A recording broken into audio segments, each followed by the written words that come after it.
That smell is everywhere, his aftershave, sandalwood, and something sharp I can't place. Used to be it made me think of crisp shirts, and the way he'd lean in to kiss me goodbye. All businesslike and smelling like a stranger I found strangely attractive. Now it turns my stomach.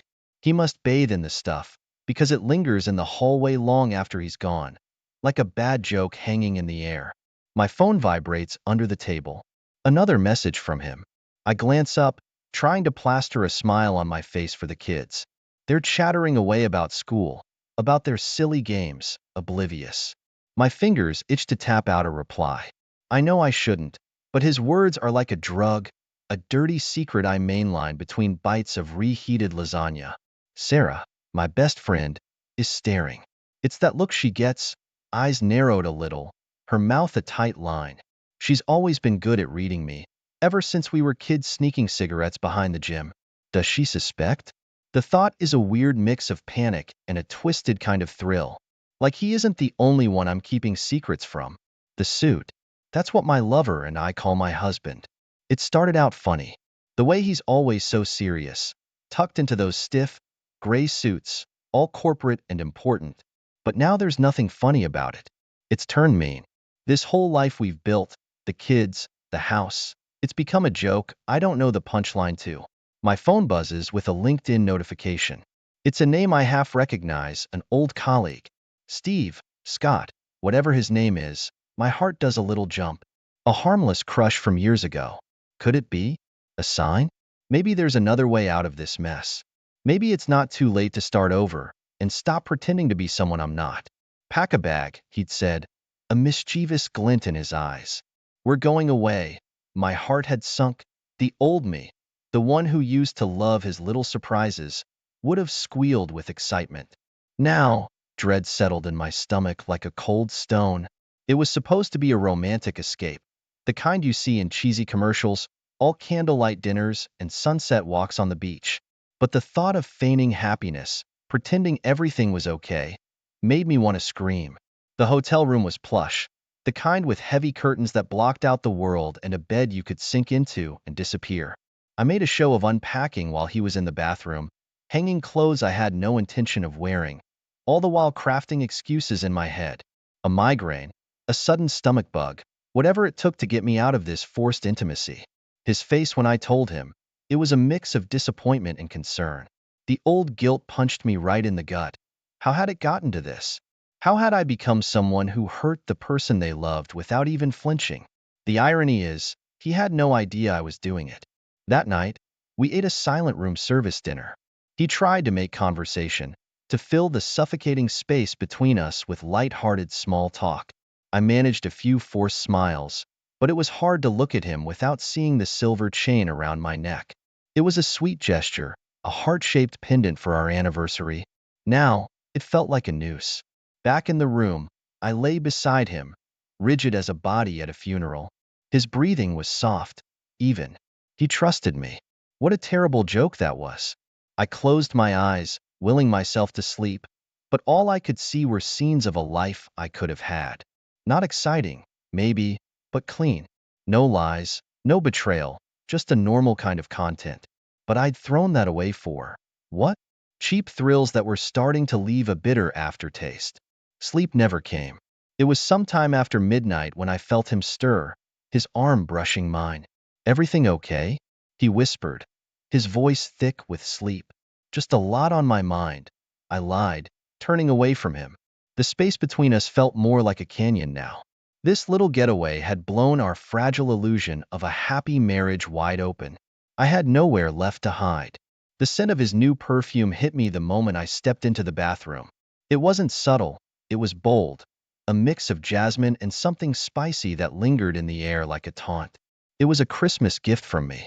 My hands shook as I twisted the cap off the bottle, barely half empty. I wanted to hurl it against the tile, scream until the whole house knew my dirty little secret. Instead, I placed it back on the shelf, carefully arranging the other bottles to hide the evidence. Just another lie added to the growing pile. Maybe he was too clueless to notice. Or maybe it didn't matter. Maybe he knew and didn't care. The uncertainty clawed at my insides. Sarah ambushed me at Lisa's birthday bash. One too many glasses of wine had made me reckless, and I guess it showed on my face. Hey, she said, drawing me to a quiet corner. Seriously, what the hell is going on with you? I tried to brush her off, a nervous laugh catching in my throat, but Sarah knows me too well. Her eyes were filled with a mixture of worry and, was that pity? The thought made my cheeks burn. I couldn't meet her gaze. The next morning, disaster struck. While folding laundry, a slip of paper fluttered out of his jeans pocket. A business card, elegant lettering, a woman's name, a logo for a design firm in a city I'd never heard of. My blood ran cold. He has his secrets too. A sickening wave of relief washed over me, instantly followed by a spike of anger. Were we both so good at this game that we'd fooled even each other? That night, he surprised me with candles and the pasta dish he knows I love. My heart hammered in my chest. This had to be it. He found out. This was his way of saying goodbye without all the messy confrontation. Something special to celebrate? I managed to choke out, my voice barely above a whisper. My hands trembled as I took a bite, the food tasting like ash in my mouth. He smiled, but there was a sadness in his eyes. Just wanted to do something nice for you. You've seemed distant lately. His words fueled my paranoia. He wasn't angry, but there was a resignation in his voice that was worse. It was like he'd given up on trying to reach me. Just then, his phone buzzed, and he excused himself to step outside. I couldn't help myself. I followed him, my heart pounding. His voice was muffled, but I caught a few words. I don't know how much longer. Just can't. Then he turned, saw me in the doorway, and his face went blank. In that moment, I knew. He wasn't talking about me. He had his own tangled mess to sort through. And that's when it hit me, the sheer absurdity of it all. Here we were, two people living a lie, crumbling from within, but pretending to the world that things were just fine. I couldn't take it anymore. I shoved the business card in his face as soon as he walked through the door. Care to explain this? He froze, then went pale, a muscle twitching in his jaw. I'd always prided myself on being able to read him, but now my husband was a stranger. It's nothing, he stammered, snatching the card. Just a work contact. In a city 2 states away? With a name like Tiffany? The word dripped with sarcasm. He looked away, his usual calm demeanor shattered. It's complicated. Oh, I'll bet it is. I yelled, the knot in my chest uncoiling into a fiery rage. And here I thought I was the queen of complicated. Silence hung in the air. The words had just tumbled out, a confession I didn't even mean to make. But it was too late now. We were both laid bare, the ugliness of our shared deception festering in the open. The next few days passed in a blur of accusations, denials, and bitter truths finally spoken aloud. My thrill-seeking affair was no longer some secret escape. It was a weapon I wielded against him. He retaliated, the scent of strange perfume now clinging to him when he came home late, his excuses thin as thread. We're killing each other, he said one night, his voice hoarse. Tears welled in my eyes, hot with shame and fury. He was right. This wasn't about revenge. It was self-destruction. I risked it all, a reckless rendezvous with my lover at a crowded cafe.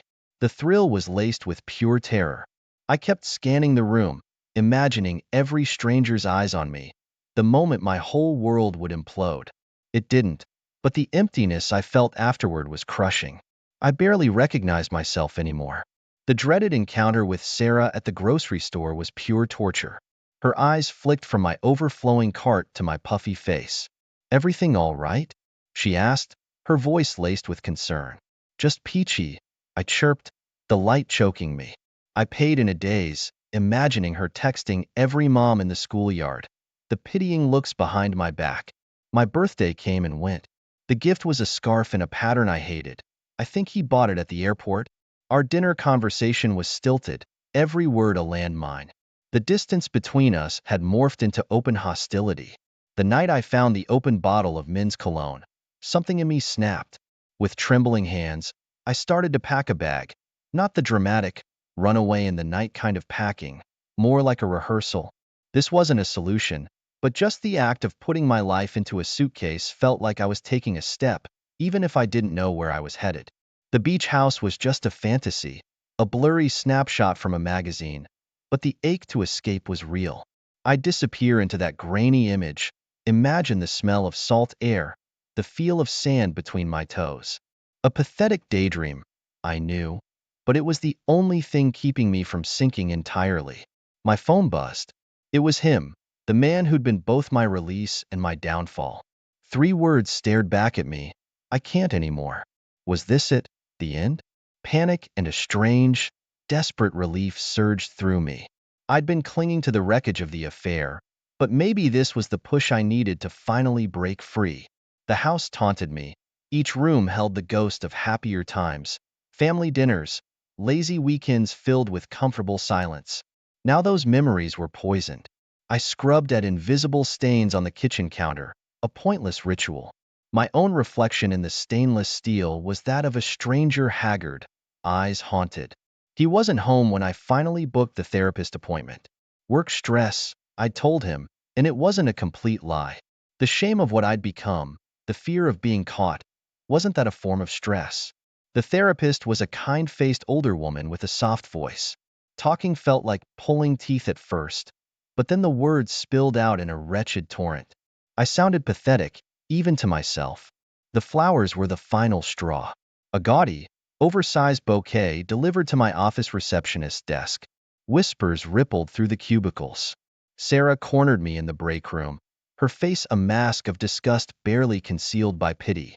I fled to the bathroom and sobbed until my mascara ran. He'd done this on purpose, I knew it. A cruel last act. That night, I drank an entire bottle of wine and texted him the things I'd been dying to scream for months. Accusations, confessions, raw, ugly truths I couldn't take back.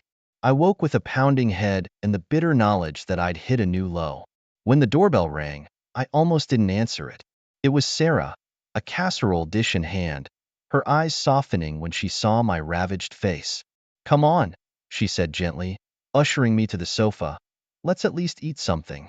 It was the first real act of kindness I'd felt in months. Sarah's casserole tasted like cardboard, but I forced myself to eat. Between bites, she told me about the rumors swirling at the kids' school, the concerned calls she'd fielded from other moms. My face burned with shame. I'd always been the perfect one, good job, nice house, happy family. Now, I was the talk of the town, a cautionary tale whispered over lattes. "You have to tell him," Sarah insisted, her usually easygoing voice sharp. "End this mess before it gets worse." But fear held me paralyzed. What if telling him the truth wasn't an ending, but the start of something even uglier? His anger, the lawyers, the way the kids would look at me, it was too much to face. The desperate search through his laptop was a cowardly act. I pawed through emails, bank statements, photos, anything that could give me leverage, some hint at his own secrets. Nothing. Just the mundane details of a life I now realized I barely knew. The next day, disaster struck. I left my phone on the kitchen table, screen flashing with a string of angry texts from my lover. I knew the moment he came in the door, the way his shoulders stiffened. Care to explain? His voice was eerily calm. I braced for an explosion, but none came. Instead, he walked out, the slam of the front door echoing in the empty house. He was gone for hours, and I sat on the sofa, frozen. When he finally returned, there was a flatness in his eyes that scared me more than shouting. We never spoke of it. Packing the suitcase became a grim ritual. The act of folding clothes, stacking toiletries, felt weirdly concrete. It was practice for what I knew I had to do, but also a way to cling to a twisted kind of control. Every night, I'd fall asleep picturing my escape, not as a grand getaway, but a desperate flight into the unknown. The final blow was the screaming match that could no longer be contained. It erupted over something stupid. A broken dishwasher, a missed birthday card, I don't even remember. But it unleashed the poison we'd been harboring. I screamed until my throat burned, spitting accusations I didn't even truly believe anymore. Just saying it all out felt like a twisted release.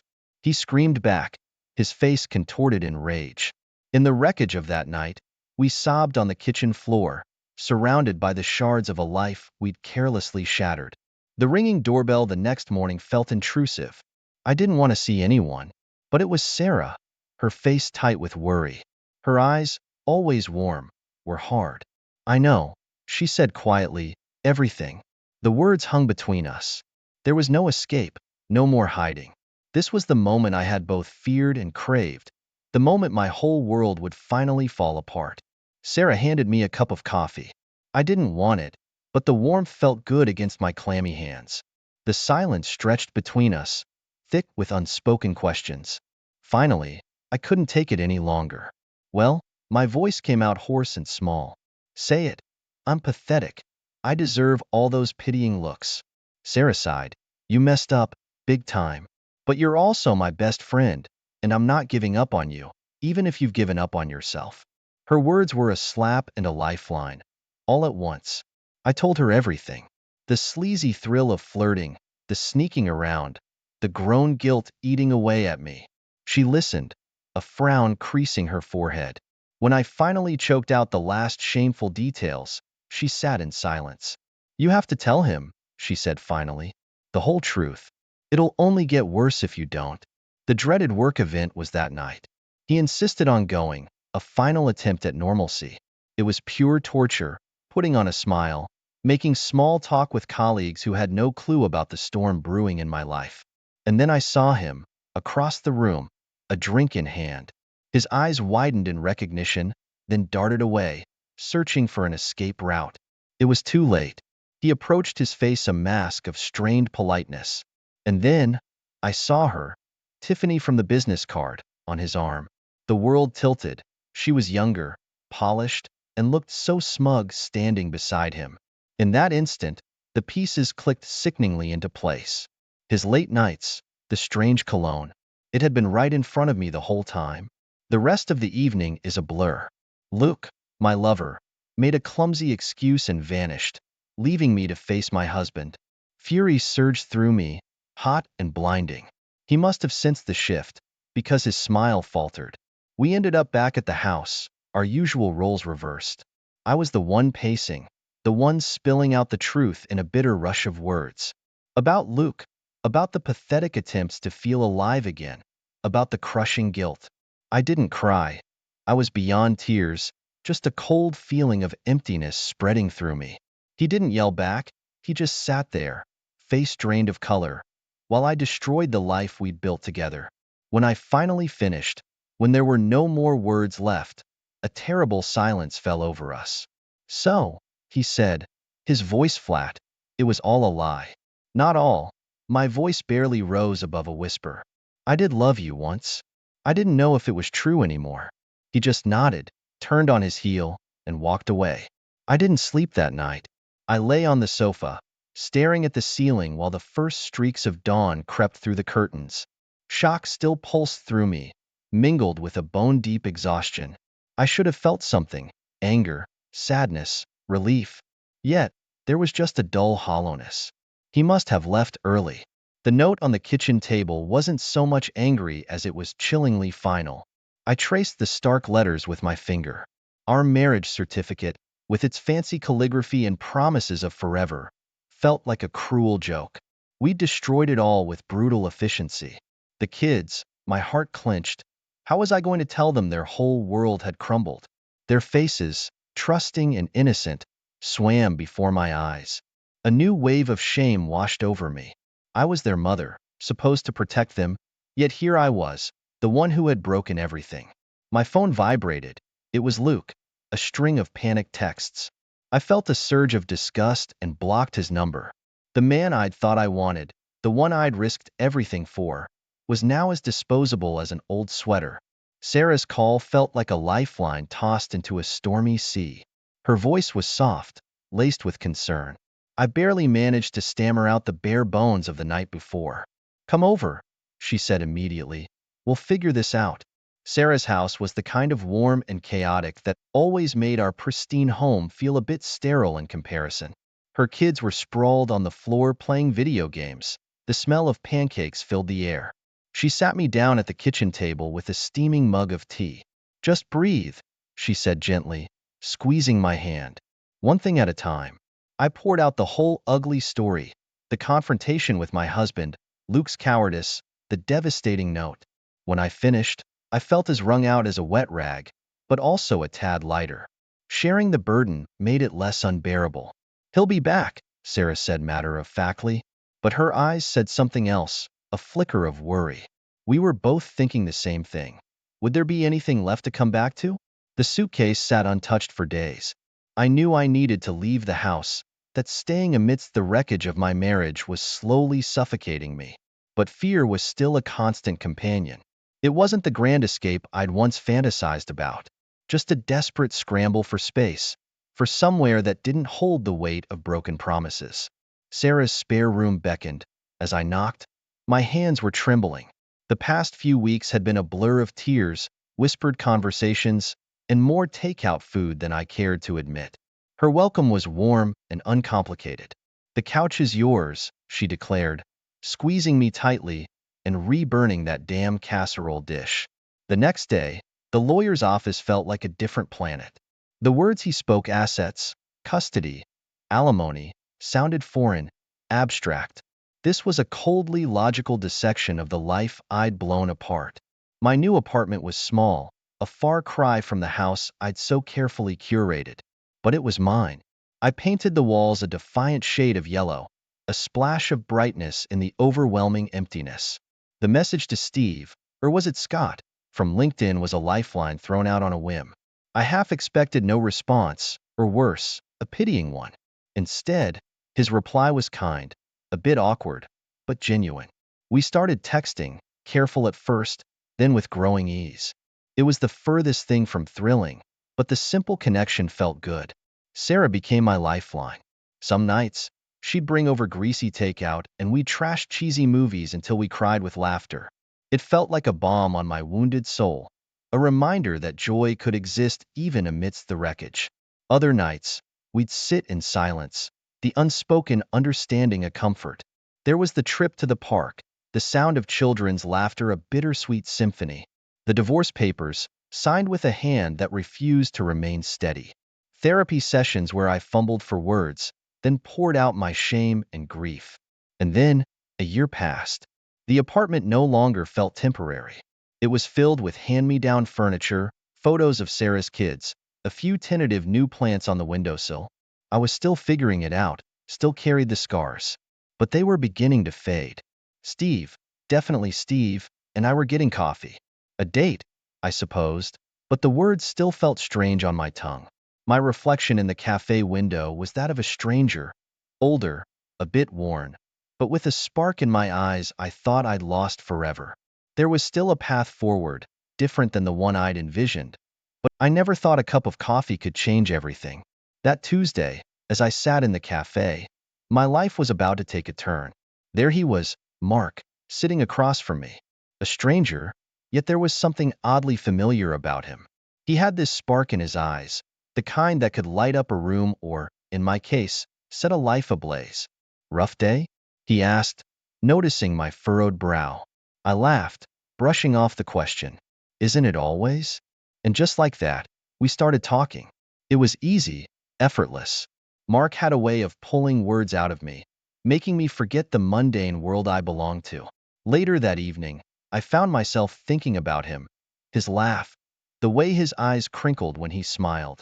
I knew it was wrong, but I couldn't help it. I needed to see him again. So, I did what I never thought I was capable of. I lied to John, my husband. "Working late," I said. The lie tasted bitter, but the excitement of seeing Mark again was too tempting. Our next meeting was nothing short of electric. We met at a secluded hotel, away from prying eyes. That night, as I lay in Mark's arms, I felt alive, vibrant, something I hadn't felt in years. It was wrong, so wrong, but it felt right in a way I couldn't explain. Days turned into weeks, and I found myself spinning a web of lies. Each excuse to meet Mark became more elaborate. I was losing myself in this affair, but I didn't want to stop. The thrill was addictive. One evening, John, with his ever-so-caring heart, surprised me with a necklace. It was beautiful, expensive, and a stark reminder of the life I was betraying. "I love you," he said, his eyes filled with the sincerity I once cherished. That moment, guilt gnawed at me, but it was quickly overshadowed by my longing for Mark. Looking back, I realize how I was swept away in a current too strong to resist. I was living a double life, torn between the comfort of my family and the exhilaration of the unknown. Little did I know, the choices I made in those fleeting moments were about to unravel the very fabric of my existence. There it was again, that gnawing feeling in the pit of my stomach, guilt. Every time I looked at John, my heart sank a little. But then, there was Mark, like a bright light in a dim room, and I just couldn't stay away. I tried to shake off the guilt, telling myself life's too short for what-ifs. One Thursday, I totally messed up. My daughter, Lily, had her school play. She was the lead, and she'd been talking about it for weeks. But Mark called, said he had something special planned. I thought I could juggle both. Spoiler alert. I couldn't.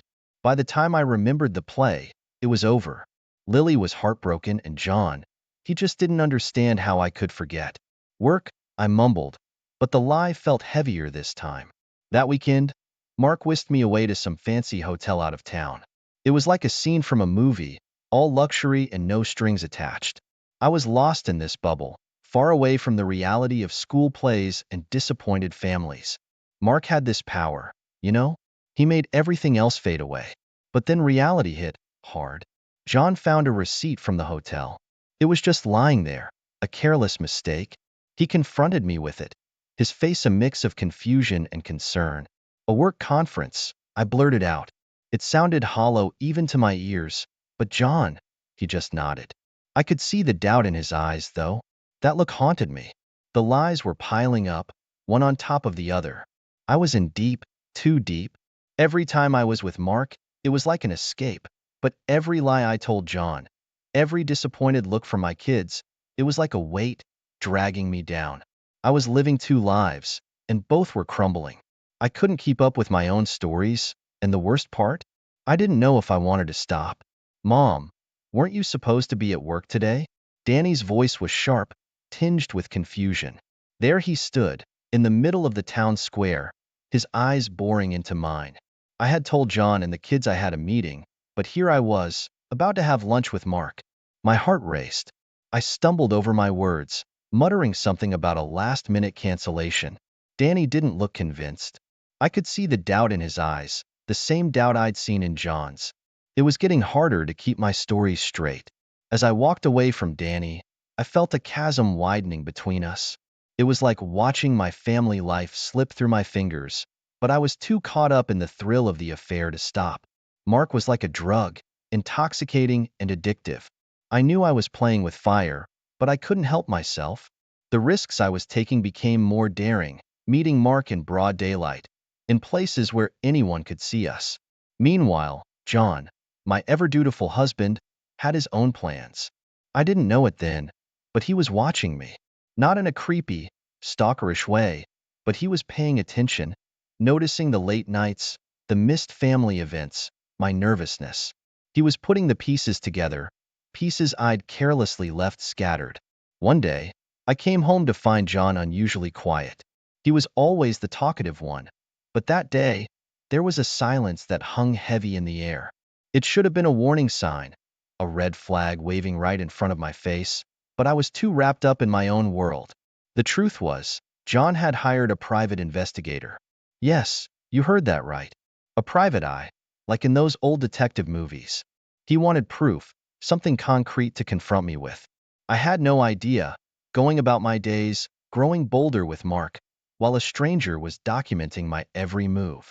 Looking back, I can see how reckless I had become. It was like I was two different people. One, a mother and wife, entangled in the mundane routines of family life. The other, a woman consumed by passion, living a secret life that was spiraling out of control. Each lie I told, every sneaky encounter with Mark, was another nail in the coffin of my marriage. I was building a house of cards on a foundation of deceit, and it was only a matter of time before it all came crashing down. I remember planning our anniversary like it was some kind of redemption act, a beautiful dinner at our favorite restaurant, the one where John proposed. I thought maybe, just maybe, it could smooth over the growing cracks in our marriage. Deep down, I knew it was more about easing my own guilt than anything else. The night was perfect, or at least it seemed that way. Candlelight, soft music, John's favorite wine. I was playing the part of the devoted wife, but inside, I was a mess. Every time I looked into John's eyes, I felt like I was drowning in a sea of lies. Little did I know, as we clinked glasses and reminisced about old times, a private investigator was snapping photos of me and Mark from earlier that day. The evidence of my betrayal, caught on camera, ready to shatter the fragile illusion of our happy marriage. The next day, the bomb dropped. John, usually so calm and composed, confronted me with the pie's report. Photos, dates, times, it was all there in black and white. His face was a mix of anger, sorrow, and disbelief. I could see the man I loved breaking before my eyes. "Is it true?" he asked, his voice barely a whisper. The room felt like it was spinning. I wanted to lie, to deny everything, but the truth was there, staring us both in the face. I broke down, confessing to the affair. Tears, apologies, pleas, I spilled everything. I begged him not to leave, to give me another chance. I was desperate, not just to save my marriage, but to save myself from the mess I'd created. John just stood there, silent. I could see the internal struggle, the war between his love for me and the betrayal he felt. It was like watching someone trying to piece together a shattered vase, knowing it would never be the same again. That night, the walls of our home felt like they were closing in on me. The happy memories tainted, the future uncertain. I had laid bare the worst part of myself, and the fallout was just beginning. It was the moment everything changed, the point of no return. Our once happy life, now a tangled web of lies and heartache, and it was all my doing. The sound of the door closing behind John and the kids echoed through the house like a final verdict. Empty. That's what the place felt like without them. I tried calling, texting, but it was like I was talking to a brick wall. No response, nothing.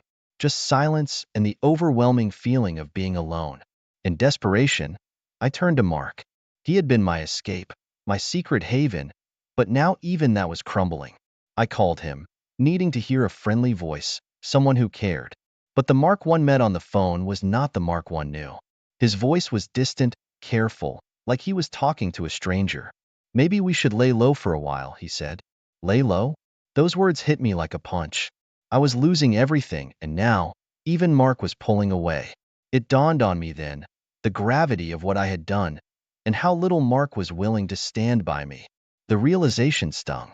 All those moments, the risks I took, the lies I spun, they were for a relationship that was as shallow as a puddle.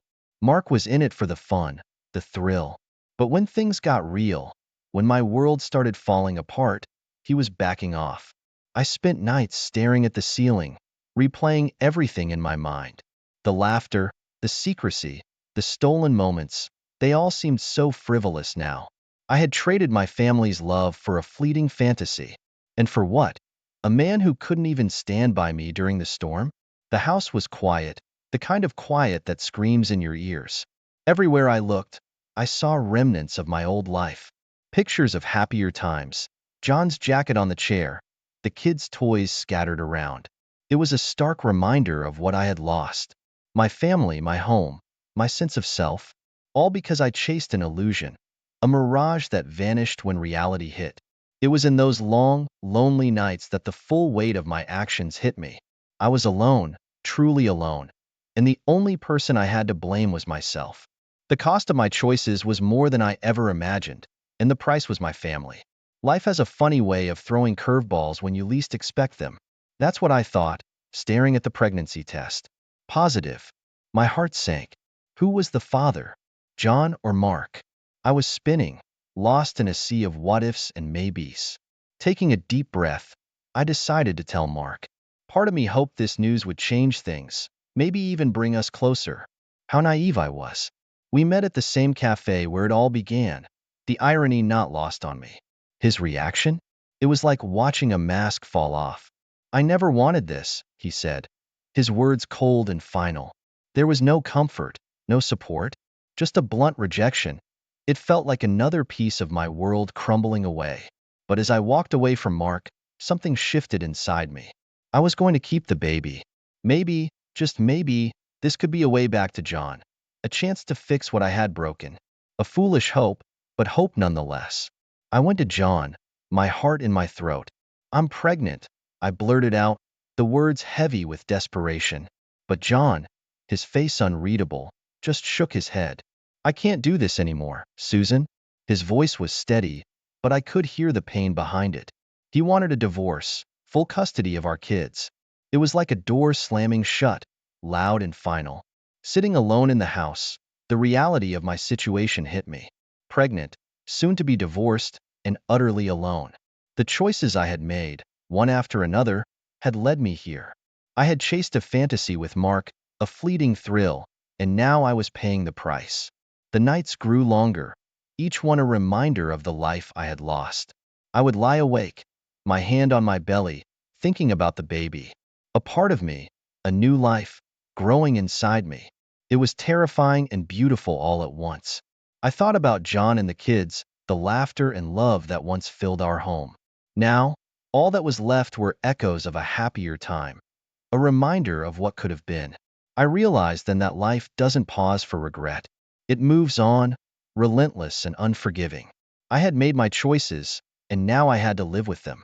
The future was uncertain, scary even, but there was a glimmer of something new, a possibility of redemption in the form of a new life. Maybe, just maybe, this baby was a chance for me to start over, to rebuild from the ruins of my own making. Hey everyone, I hope you're enjoying the video so far. If you do, please take a moment to hit that like button. It really helps me out and lets me know you appreciate the content. Also, if you haven't already, consider subscribing to the channel. Subscribing is a great way to stay updated with all the latest videos and to be part of our growing community. It's quick, it's free, and it ensures you won't miss out on any upcoming content. So go ahead, smash that like button and hit subscribe. Your support means a lot and keeps this channel going. Thanks for watching. The thing about hitting rock bottom is you find out who your real friends are. Or in my case, how few I had left. One by one, they drifted away, like leaves in the autumn wind.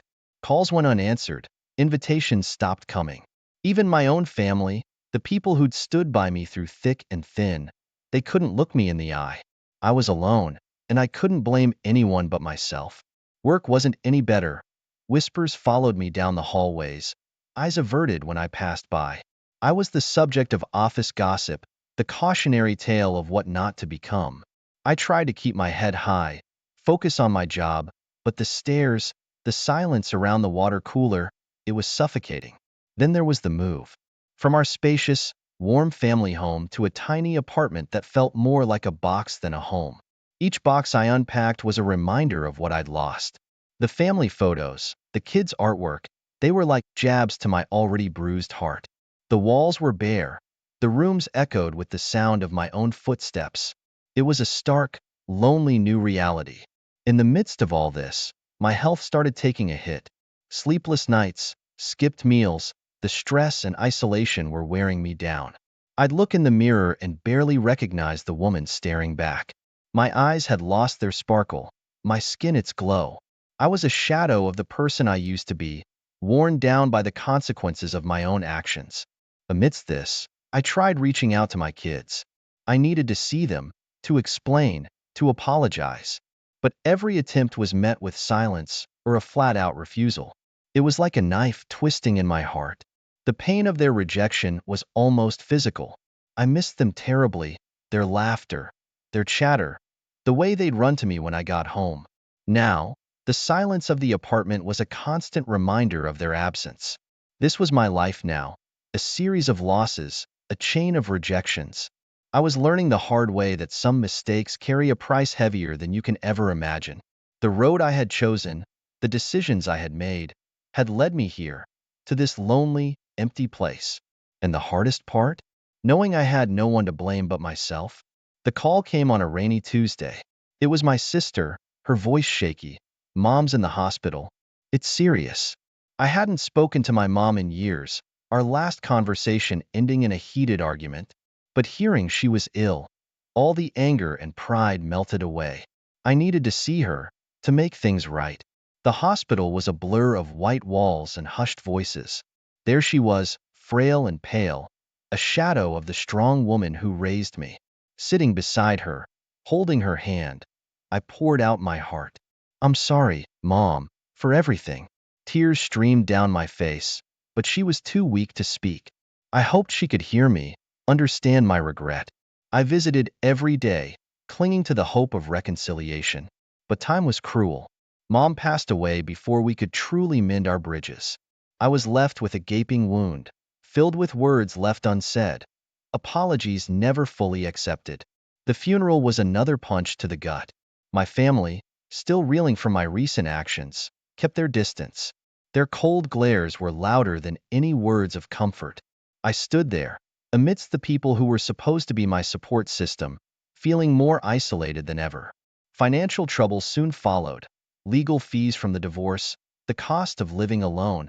It was all piling up.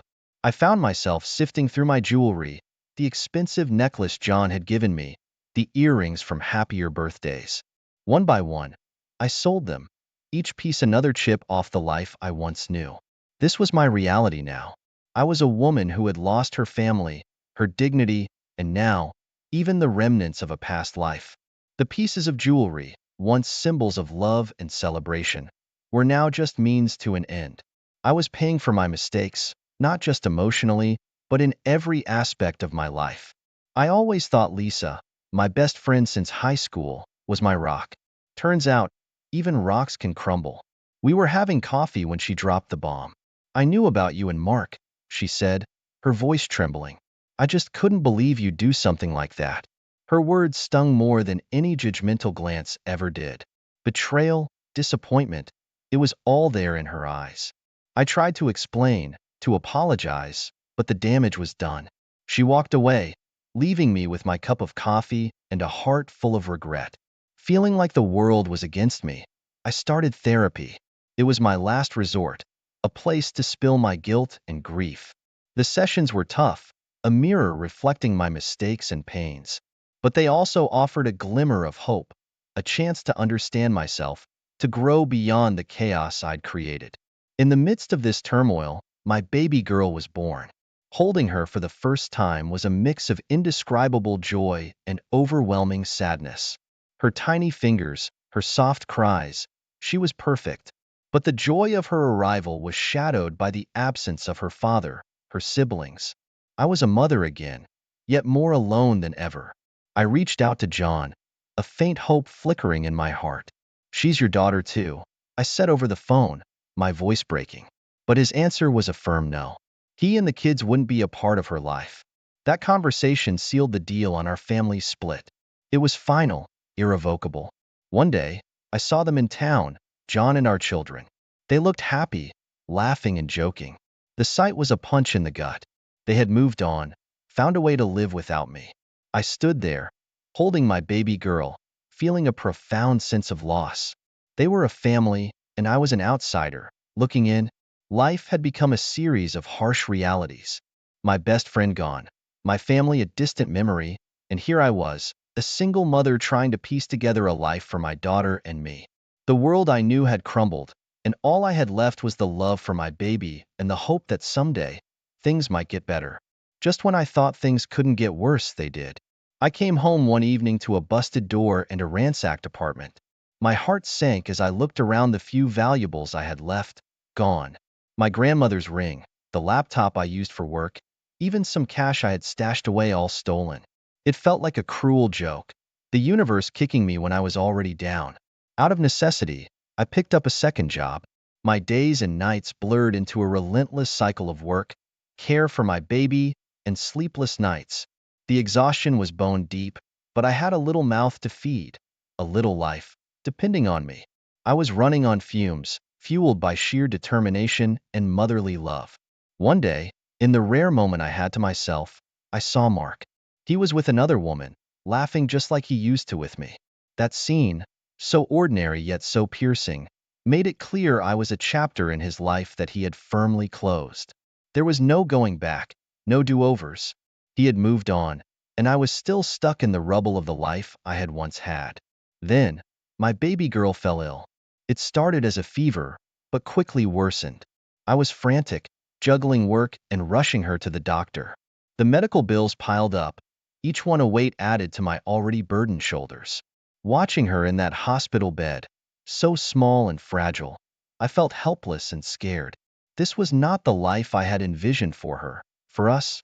The final blow came unceremoniously, a letter in the mail. My divorce was finalized. John had full custody of our other children. The words blurred as tears filled my eyes. I had lost everything, my marriage, my family, and now, legally, my children. I was officially alone, a single mother to a sick child, with a life I never imagined I would have. Sitting in the dim light of my bare apartment, holding the letter, I realized the full extent of my downfall. The choices I had made, the paths I had taken, had led me here. I was paying the price for my actions, a price that was more than I ever bargained for. My old life was gone, and in its place was a harsh new reality, one I had to navigate for the sake of my baby girl, the only piece of my old. The crimson dress clung to me like a second skin, a stark contrast to the starched white shirts I usually wore to work. Tonight was different. Tonight was the annual gala, a glittering affair filled with high-powered executives and their glamorous wives. A world away from spreadsheets and budget reports. David, bless his heart, fumbled with his tie, worry crinkling his brow. "You look amazing," he said, his voice laced with something that wasn't quite approval. "Are you sure about this?" I plastered on a smile, bright and practiced. "Absolutely. It'll be a good chance to network, loosen up a bit." The truth was a tangled mess, a yearning for excitement that our comfortable, predictable life lacked. David, a brilliant engineer but socially awkward, hovered at my side during introductions. But then, like a shark smelling blood, a man materialized beside me. Tall, impeccably dressed, with a smile that could charm the socks off a CFO. "Ethan," he introduced himself, his handshake lingering a touch too long. "David, you must be the genius behind." Mention David's company. David nodded politely, seemingly oblivious. Ethan's gaze, however, stayed glued to me. "You look stunning," he murmured, his voice low and smooth. Lost in a sea of suits, I had to come find some color. My pulse quickened. Flattery, even empty flattery, was something I rarely received. But David, bless him again, was more about logic than compliments. The rest of the night became a blur. Ethan, a venture capitalist with a life as fast-paced as his expensive car, regaled me with stories of exotic locales and high-stakes deals. His world was a whirlwind compared to the predictable rhythm of mine. By the time the last champagne flute was emptied, a strange feeling bubbled in my stomach. Excitement? Curiosity? Whatever it was, it felt wrong, but at the same time, thrillingly different. As we said goodbye, Ethan's eyes held a glint that sent shivers down my spine. "This shouldn't be the end of the conversation," he murmured, brushing his fingers against mine. "Perhaps lunch sometime? To discuss business opportunities?" The word business hung heavy in the air, a thin veil over the unspoken. My heart pounded in my chest, a chaotic drumbeat drowning out the rational voice in my head. I found myself nodding before I could stop myself. Walking back to the car, David's silence was a stark contrast to the buzz in my head. "He seems intense," he finally said, his voice barely a whisper. I shrugged, the heat rising to my cheeks. "Just an aggressive investor, don't worry." But even in the quiet of the car, with David beside me, a seed of something new had been planted. And a part of me, a reckless, curious part, couldn't wait to see where it would grow. The days that followed the gala were a strange mix of guilt and excitement. Every mention of Ethan at work sent a jolt through me. I'd catch myself stealing glances at his picture online, a thrill tingling in my fingertips as I scrolled through his jet-setting adventures. David, blissfully unaware, droned on about the latest project at dinner. Honestly, half the technical jargon went over my head. My mind was replaying the stolen kiss on the moonlit balcony, the soft brush of his lips a lingering sensation on my skin. The shame of it gnawed at me, a dull ache in my stomach, but it was overshadowed by the forbidden thrill of the secret, the knowledge that I was doing something I shouldn't. It was exhilarating and terrifying all at once. One afternoon, my phone buzzed. It was Ethan. Lunch tomorrow? The message read. Same place? A shiver ran down my spine, equal parts fear and anticipation. I glanced at David, typing away at his laptop, completely engrossed. My stomach twisted with guilt, a voice in my head screaming at me to ignore the message. But another voice, a rebellious one, whispered of stolen moments and exciting possibilities. With trembling fingers, I typed a quick response. Sure. See you then. The guilt was a heavy weight, but the thrill of the unknown was even stronger. The next day, my lunch break felt like an eternity. David, bless his predictable routine, packed a healthy salad while I opted for something quick at my desk. The anticipation gnawed at me, a constant buzz beneath the surface. Finally, the clock struck 12. I grabbed my purse, a flimsy excuse about a client meeting forming on my lips. David barely looked up from his work. See you later, he mumbled, oblivious to the churning storm in my chest. The restaurant was a bustling hub of lunchtime deals. I spotted Ethan in a corner booth, a smug smile playing on his lips. As I sat down, a wave of heat flushed my cheeks. There you are, he said, his voice low and inviting. Took you long enough. I mumbled an apology, the weight of my actions suddenly hitting me. We ordered. The conversation forced and awkward at first, but with every sip of wine, my inhibitions loosened. Ethan was everything David wasn't, charming, worldly, and exuding an aura of exciting danger. He spoke of exotic trips planned and high-stakes deals, a world far removed from the spreadsheets and deadlines of my everyday life. The hours flew by in a haze of laughter, flirting, and an undercurrent of something more. By the time I snuck back to the office, the guilt had morphed into a different kind of fear. What if David found out? The afternoon stretched before me, filled with stolen glances at my phone and annoying anxiety. For the first time, the thrill of the secret began to feel like a ticking time bomb, a dark stain on what had always been a safe and predictable world. My phone buzzed on the desk, a notification popping up on the screen. It was a simple message. Lunch tomorrow? The sender? Ethan. My heart hammered against my ribs like a frantic bird trapped in a cage.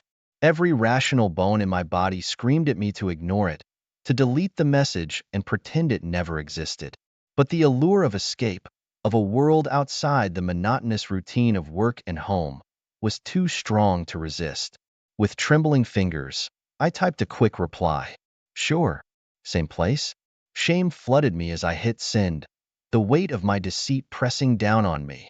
The next day stretched before me in an unbearable slow drip.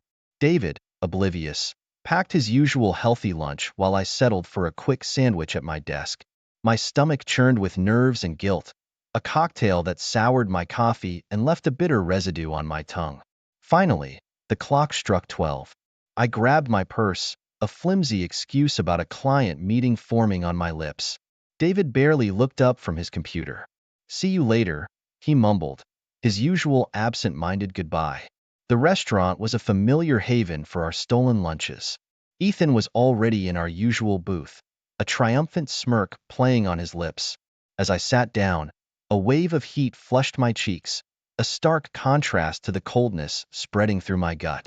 The first few minutes were awkward, the conversation stilted and forced. But with every sip of wine, the tension loosened, the guilt temporarily pushed aside by the exhilarating danger of the situation. Ethan seemed to revel in my discomfort. He oozed an aura of confidence that David, for all his brilliance, lacked. He regaled me with stories of exotic locations and high-stakes deals, weaving a tapestry of adventure that was a stark contrast to the predictable rhythm of life with David. The hours flew by in a blur of laughter, hushed innuendos, and a constant dance of unspoken desires. By the time I snuck back to the office, the guilt had morphed into a different kind of fear. What if David found out? The afternoon dragged on, punctuated with stolen glances at my phone and a gnawing anxiety. For the first time, the thrill of the secret began to feel like a ticking time bomb. My seemingly perfect life, the one I'd built with David, felt precariously balanced on a knife's edge. That night at dinner, David seemed different, quieter, more observant. He watched me with an intensity that sent shivers down my spine. "We haven't been ourselves lately," he finally said, his voice filled with a quiet concern that cracked through my carefully constructed facade. Panic surged through me, a primal urge to run and hide. "Work stress," I stammered, the flimsy excuse falling flat even to my own ears. David's gaze held mine, searching for something I couldn't define. The silence stretched, thick and suffocating. A part of me hoped he wouldn't press further, wouldn't see the cracks appearing in the facade of our perfect marriage. But the other part, a tiny voice drowned out by fear and guilt, yearned for him to say something, anything, to bridge the chasm that was growing between us. David's brow furrowed, a crease forming between his usually carefree eyebrows. My flimsy excuse about work stress hung heavy in the air. I could practically feel his gaze dissecting me, searching for something hidden beneath the surface. "Is that all?"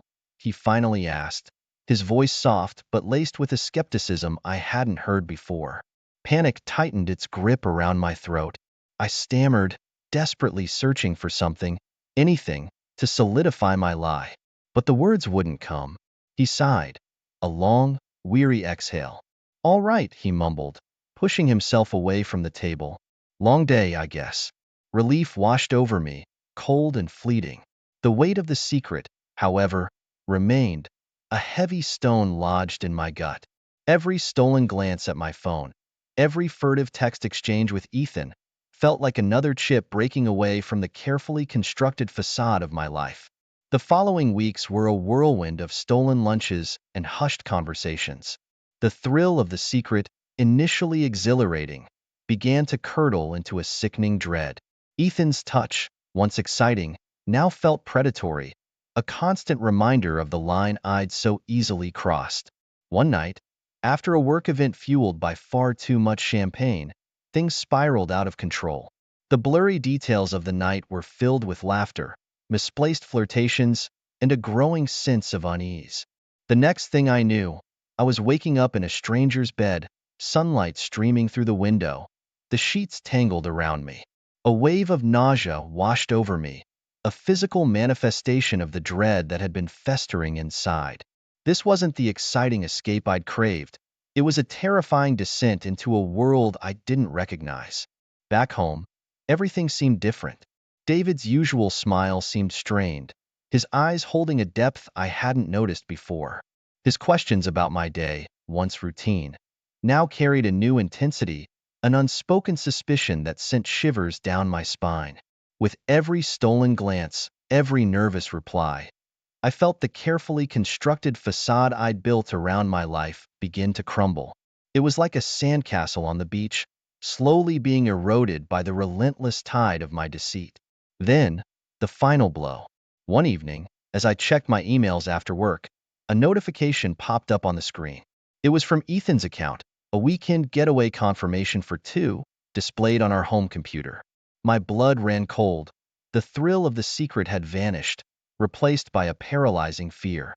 The truth, like a rogue wave, was about to crash down on me, threatening to engulf everything I held dear. The email notification on the screen was a stark red beacon in the sea of mundane work emails. My breath hitched, and a cold dread pooled in my stomach. It was from Ethan's account, an open confirmation for a weekend getaway planned for two. Right there, on our home computer.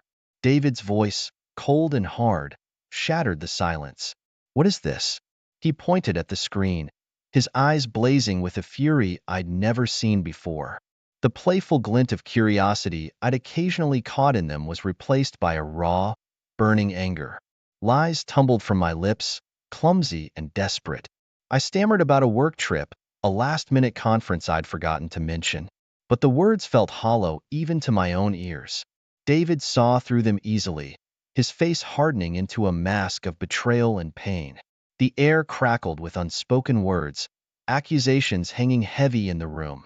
I wanted to explain, to somehow rewind time and erase the consequences of my actions, but the words wouldn't come. All I could manage were choked sobs, tears spilling down my cheeks like a broken dam. The following days were a blur of tearful apologies and desperate pleas for forgiveness. I poured my heart out, bearing the ugly truth of my loneliness and the reckless thrill I'd chased with Ethan.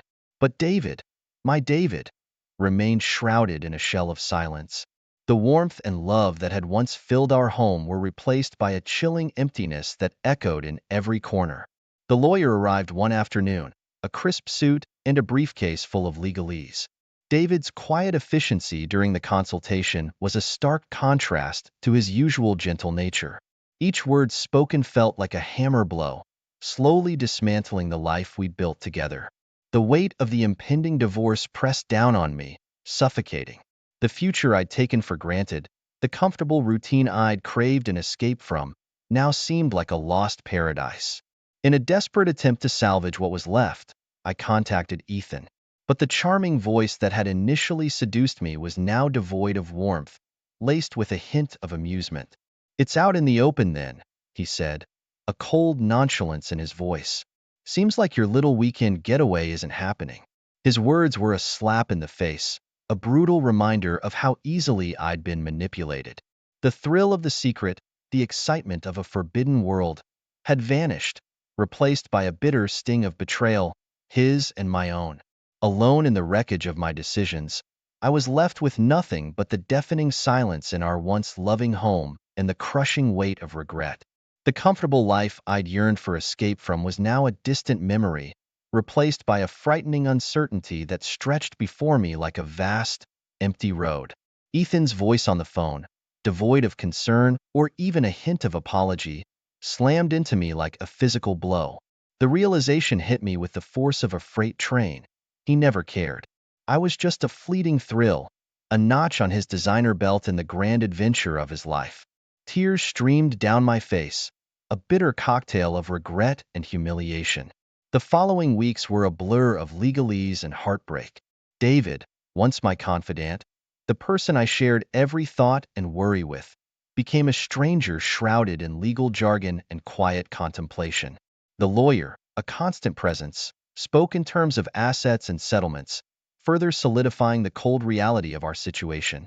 My parents arrived, their faces etched with concern and a hint of disappointment I couldn't bear to meet.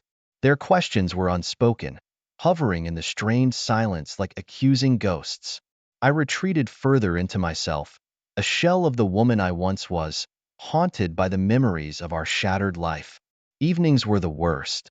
The empty space beside me on the couch, the untouched plate at the dinner table, each detail a stark reminder of the warmth and connection I'd so carelessly thrown away. The silence in our once shared home was a deafening roar, filled with the echoes of whispered promises and broken vows. I clung desperately to the hope that David would see past my betrayal, that we could somehow rebuild the life I'd so carelessly destroyed. But with each passing day, with every curt exchange and every averted glance, that hope dwindled. In his eyes, I saw a flicker of something that looked suspiciously like pity. It was a far cry from the love and warmth that had once been there, and it gnawed at me more than any accusation ever could. One night, unable to bear the suffocating silence any longer, I broke down. Tears streamed down my face as I confessed everything. My yearning for excitement, the initial thrill of Ethan's attention, and the sickening realization of his true intentions. David listened, his face impassive, his silence a wall I couldn't penetrate. Finally, when I had run out of words, he spoke, his voice low and devoid of emotion. "It's too late," he said simply. The finality in his voice shattered the last remnants of hope I clung to. The weight of his words settled on me like a shroud. The future I'd once taken for granted, the comfortable routine I'd craved and escaped from, now seemed like a lost paradise. I had chased a fleeting thrill and ended up destroying everything I truly valued. The path ahead stretched before me, a vast and empty landscape filled with uncertainty and the crushing weight of regret. The day of the divorce hearing arrived, a cold, sterile echo of the warmth and joy that had marked our wedding day. The air in the courtroom felt heavy, thick with unspoken emotions and the weight of shattered vows. Each word uttered by the lawyers, each legal term tossed around, was a hammer blow to my already fractured heart. David sat across from me, a stranger bound by a shared past. His face, usually etched with warmth and kindness, now seemed older, the lines around his eyes deeper. A spark of sadness flickered in them, a sadness that mirrored my own. As the judge spoke the final words, severing the legal ties that had bound us, a choked sob escaped my lips. The weight of my actions pressed down on me, suffocating. The life I'd built, the life I'd taken for granted, was now a collection of memories echoing in the sterile emptiness of the courtroom. Stepping outside, the world seemed muted, devoid of the vibrant colors it once held. The familiar city streets looked foreign, the bustling crowds a cacophony of noise that failed to penetrate the fog of grief and regret that clouded my mind. The future stretched before me, an uncertain path I would have to navigate alone. The empty house, once a haven of love and laughter, now felt like a tomb. Every corner held a silent accusation, every object a painful reminder of the life I'd so carelessly destroyed. The worn armchair where David used to read, the chipped coffee mug he always used in the mornings, each detail a shard of a shattered dream. I wandered through the rooms, a ghost haunting the ruins of my own happiness. The silence was deafening, punctuated only by the echo of my own footsteps and the relentless whisper of regret. Picking up a framed photo from happier times, a wave of despair washed over me. It was a picture of us on our wedding day, smiles as bright as the future we'd envisioned. The carefree joy in our eyes was a stark contrast to the emptiness that stared back at me now. Tears streamed down my face, blurring the image in the frame. A single question echoed in the vast emptiness of the house, a question with no easy answer. How, in chasing a fleeting thrill, had I managed to destroy everything that truly mattered? Reaching out to friends felt like wading through mud. Shame, a heavy shroud, choked any words that tried to form. Their concerned texts and calls went unanswered, the guilt a physical barrier pushing them away. I was adrift in a sea of regret, isolated from the world I once knew. Days bled into weeks, a dull ache settling permanently in my chest. The fleeting thrill I'd chased had morphed into a constant, gnawing emptiness. Every corner of the once familiar house held a painful reminder of what I'd lost. One afternoon, sorting through a box of forgotten belongings, I stumbled upon a treasure trove of happier times. Photos captured us in younger, carefree versions of ourselves, faces beaming with genuine joy. Love letters, filled with sweet nothings and whispered promises, brought tears stinging to my eyes. Buried beneath the mementos, I found a well-worn copy of a book, a gift from David on our anniversary. The title, Second Chances, seemed to mock me from the worn cover. Yet, a flicker of hope, fragile yet persistent, ignited within me. Maybe, just maybe, there was a way to rebuild what I'd so carelessly destroyed. Taking a deep breath, I decided to focus on myself. I enrolled in an art class, a passion I'd neglected during my marriage. The vibrant colors and the freedom of expression became a form of therapy, each brushstroke a way to paint over the cracks in my shattered life. Slowly, tentatively, I reconnected with old friends. Apologies tumbled out, heartfelt and raw. Forgiveness, though hesitant at first, began to bloom, fragile but hopeful. Weeks turned into months. The raw pain dulled to a manageable ache, replaced by a quiet determination to rebuild my life, brick by broken brick. One evening, while showcasing my work at an art exhibition, a familiar face stopped me in my tracks. It was David, his eyes filled with a mixture of surprise